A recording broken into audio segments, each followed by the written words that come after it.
The night my parents handed me an invoice for my own childhood, something inside me went completely still. Not angry, not shocked, just clear. It started the way it always did. Money. It somehow always circled back to money. I was standing near the hallway, half turned toward the front door like my body already knew this wasn't going to end well. My mom and dad were on the couch, stiff, rehearsed. My dad leaned forward first. "You've been living here long enough.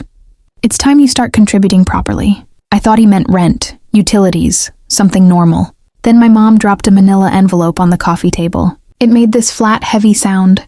She slid it toward me like she was closing a deal. "Go ahead," she said. Inside were pages, handwritten numbers, columns, dates going back years, groceries, electricity, school supplies, medical bills, even birthday parties. I actually laughed at first because I thought it had to be a joke. It wasn't. "You think raising you was free?" my mom asked, her voice sharp but controlled. My chest tightened. "You never said any of this was a loan."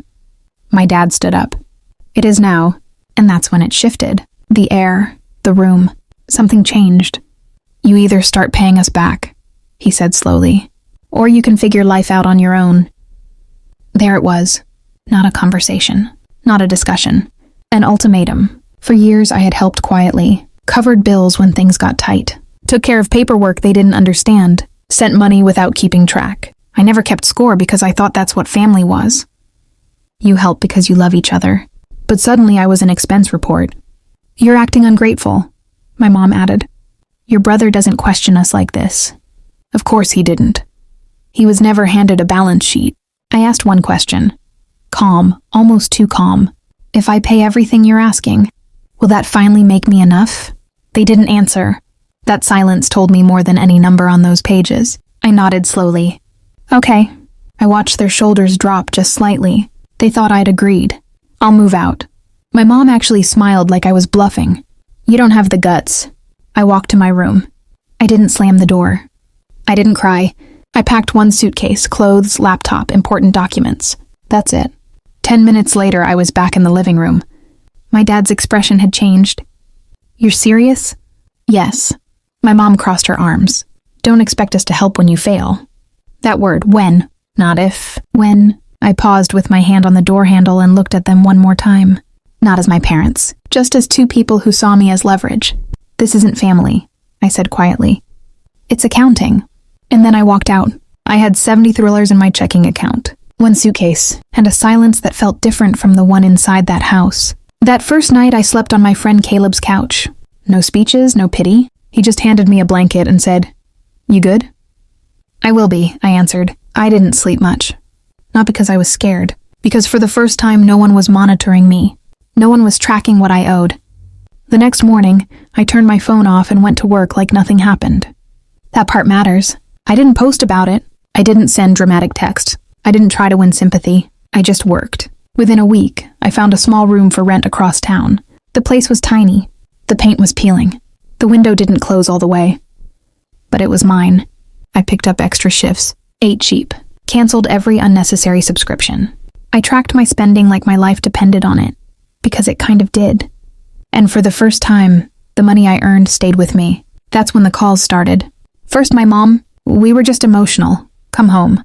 We can redo the conversation." Then my dad, "You're making this bigger than it is." I let the calls go to voicemail, because here's what they didn't understand. It wasn't about the money. It was about the threat. A month passed. My bank account wasn't impressive, but it was growing. Slowly. Steadily. But something else was growing faster. My confidence. At work, I stopped shrinking myself. I volunteered for projects. Stayed late when it mattered. My manager started noticing. Not because I was loud. Because I was consistent. And consistency is quiet power. 2 months in, I realized something that shook me. No one was chasing me for payment. No one was calculating my existence. No one was threatening exile. Life was harder, but it was honest. And then, 3 months after I left, something happened that I didn't expect at all. They showed up, unannounced, at my workplace. And that's when I realized they didn't think I could actually survive without them. And what they were about to see was going to change everything. I saw them before they saw me. Through the glass doors of the building, my parents stood near the reception desk like they didn't quite belong there.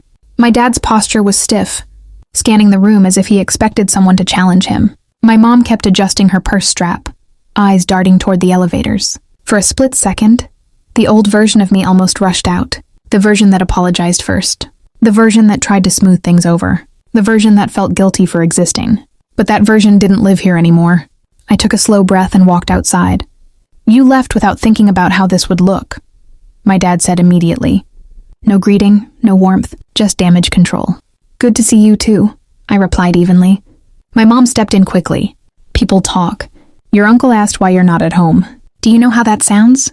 There it was, reputation, not concern. Not missing me, image. "You told me to choose," I said calmly. "I chose." My dad's jaw tightened. "We didn't think you'd actually go through with it." And that sentence told me everything again. They never believed I could function without them. That belief had kept me small for years. I crossed my arms lightly. "Why are you here?" My mom's tone softened, almost rehearsed. "We just want to understand what your plan is." My plan? I almost smiled. To work. To pay my bills. To live. My dad looked irritated. "Don't be smart." "I'm not," I said. "I'm stable." That word hit something. Stable.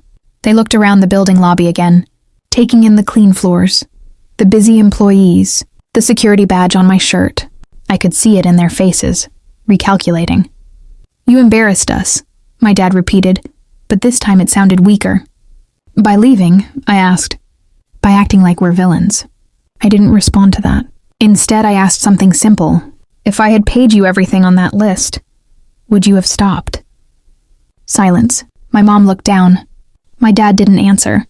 That was enough. "We should talk somewhere private," my mom suggested quickly. "No," I said. "We can talk here." That shift mattered. No closed doors. No power plays. My dad exhaled sharply. "Fine, are you struggling?" "No."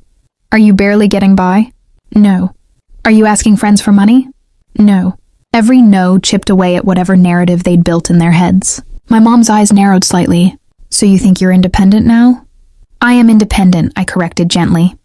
The difference irritated them. My break was almost over. I checked the time. "I have to go back in," I said. "If you wanted me home, you shouldn't have made it conditional." My dad scoffed. "You're being dramatic." I held his gaze. "No, I'm being clear." And then I walked back inside without asking if they were done talking. That moment changed something. Not just for them, for me. Because I realized I didn't need to win the argument. I just needed to stop participating in it. Weeks passed. They didn't call for a while after that visit. Work picked up. I was given more responsibility. A small team started reporting to me.